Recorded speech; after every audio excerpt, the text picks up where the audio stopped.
long before the Library of Alexandria, before Rome, before Greece. There existed a secret vault of knowledge buried beneath the sands of Mesopotamia, thousands of clay tablets etched with spells, myths, medical texts, and astronomy. A forgotten king collected the first true library in history, and then everything vanished. This is the story of Ashurbanipal, the scholar king who built a repository of wisdom, and whose lost library may still hold the truth about ancient civilizations hidden in plain sight. Ashurbanipal ruled the Neo-Assyrian Empire in the 7th century BCE, one of the most powerful civilizations of the ancient world. He wasn't just a conqueror, he was a rare breed, a king who could read and write in multiple languages. He called himself King of the World, and built a kingdom not just of stone and swords, but of knowledge. Deep within his palace in Nineveh, in modern-day Iraq, Ashurbanipal created a massive archive over 30,000 clay tablets. They contain texts from all across Mesopotamia, astronomy and mathematics, legal documents and rituals, medical treatments, epic tales including the Epic of Gilgamesh, humanity's oldest surviving literary work. After Ashurbanipal's death, the Assyrian Empire collapsed rapidly. In 612 BCE, Nineveh was burned to the ground by a coalition of enemies. The fire baked the clay tablets, ironically preserving them instead of destroying them. The library lay buried and forgotten for over 2,000 years, its stories silent beneath layers of sand and time.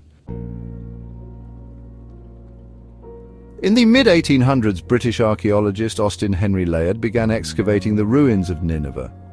What he found shocked the world: piles of broken tablets, thousands of them.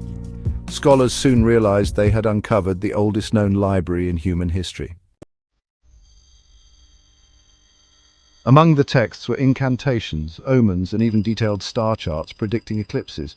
One tablet describes the story of a global flood, remarkably similar to the biblical Noah.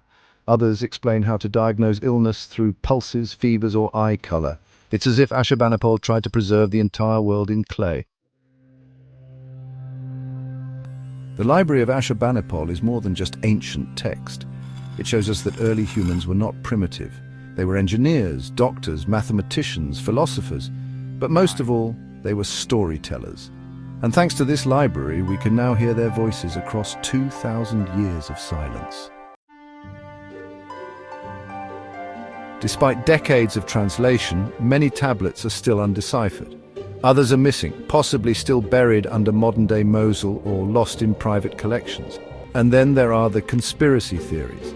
Some say the most important tablets were smuggled or suppressed because they contain forbidden knowledge about pre-flood civilizations or contact with the stars. One tablet reads, "Whoever destroys these words, may the gods blot out his name forever." Ashurbanipal knew his legacy was fragile, that knowledge must be protected and feared. Today, we stand at the edge of understanding his library. But the deeper we dig, the stranger the story becomes. Buried beneath ash, forgotten by time.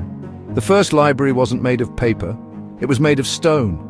And it's still whispering secrets today. Subscribe to Chronicles, unveiled to uncover more silent voices, ancient warnings, and forgotten truths. Because history didn't start with us, it started here, in clay.